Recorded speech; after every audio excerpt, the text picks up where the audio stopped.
Chef Warren here with a whole roasted chicken. We're going to cook it in the pot Stanley style. So what we're going to do is we've got our rosemary and garlic. We're going to chop up the garlic nicely.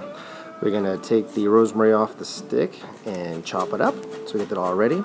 And then we're going to get our chicken ready. So it's trussed. I'm going to untruss it, take the string off. Don't want to tear it because we're going to use the same string.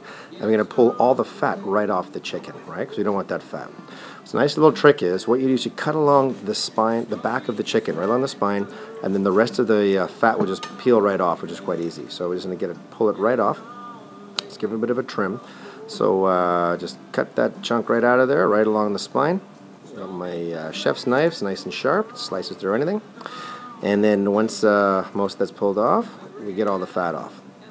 We're going to leave a bit of the fat on the wings, and we just pull it right off that thing. Right?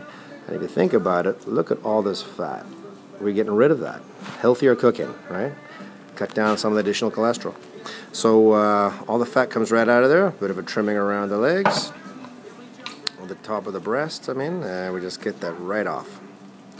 Pulls it off the legs, all right? So that was a huge handful of chicken fat we're getting rid of. Got my pan preheating there, I think, on the side, so we're getting that ready. Preheat for a couple of minutes. The fat comes off, and then we're going to retruss it. So I'm going to use the same piece of string that I just took off. Before you take the string off, just have a quick peek on how it's done, so you can see how to put it back. So we cut this off, all off. Alright, that's the way we like it. Alright, then the nice thing about having a trussed chicken is when you cook it, it's not moving all over the place. It's slightly more contained. It's easier to take out when it's cooked if it's tied together a bit. So we're just going to get that back in there. Looks like it's trying to do some gymnastics, but when you get it right, it's going to look fine. Pull it around the legs, flip it over, and then we just tie the knuckle right through it. Hold it in place. There we go. Alright, now what I'm going to do is I'm going to slice up an onion. So this is going to be for the gravy afterwards. So I'm going to get everything ready. Pan's preheating meanwhile. So we get that on the go. So for the gravy, I'm going to use celery, carrots, onions, garlic, and rosemary. Water beans, chicken, and sear that meat. Brown it nicely and sear it up. So we're going to leave the lid ajar, and we're going to sear it for a good 15 minutes. With the lid open. Okay. After 15 minutes, we're going to flip it over and sear the other side, nicely brown. We're on a medium heat right now. Browning nicely. Let's brown up a little bit longer. Alright, leave the lid ajar. When it's nicely brown, we take it out. We're going to add a bit of garlic and rosemary and season it up. Inside the pan, so nothing's burned, so the temperature is perfect. And what we do is put in our onions. You're going to put in some celery and carrots, some rosemary, and some garlic. Right, so that's going to be underneath the chicken when we put the chicken back into the pan. When we're finished done, we're going to make that into gravy. Right. So I'm going to season the chicken nicely. I got a little bit of cayenne seasoning I'm going to put in there. We're going to season it around, put it back into the pan, and then add our rosemary and that garlic. We're going to put our baby potatoes inside, our baby reds, spread them around the pot. Right, I'll try and get one of the potatoes touching some of the steel. And I'm going to put a 1/4 cup of chicken broth.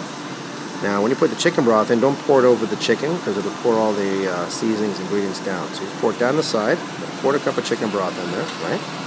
And then we can put the lid on and wait for the whistle to go off. When the whistle goes off, we turn it down to just over low heat, medium-low heat. In a pot, we're going to make our rice.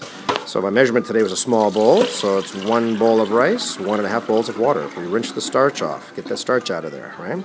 So I put 1.5 bowls of water on a medium heat, bring it to a boil. When it boils, let it bubble for about 2 minutes, and then we put the lid on.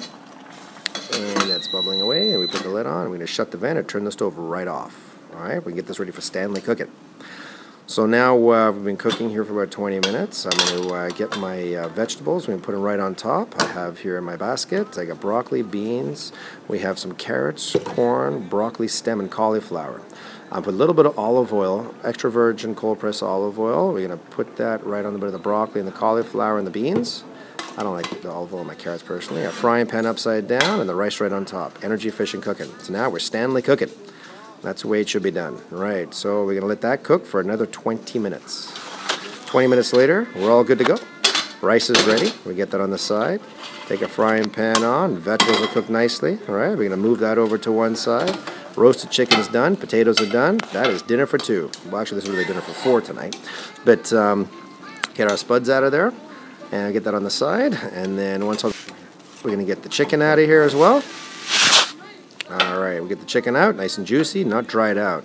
If you pull the leg apart and it just comes apart nice and easily, it's a good sign the chicken's completely cooked all the way through. Bottom of the pan, I've left a couple of potatoes in there. We're going to blend everything up. I'll leave the potatoes in to help thicken it. Now that was like approximately a cup of rice. I always find it amazed how much rice fluffs up. You get a much better yield in rice in our cookware. And that is roasted chicken dinner with potatoes, carrots, broccoli, beans. We got a lovely homemade gravy on rice. And that's the way Chef Warren likes to do it.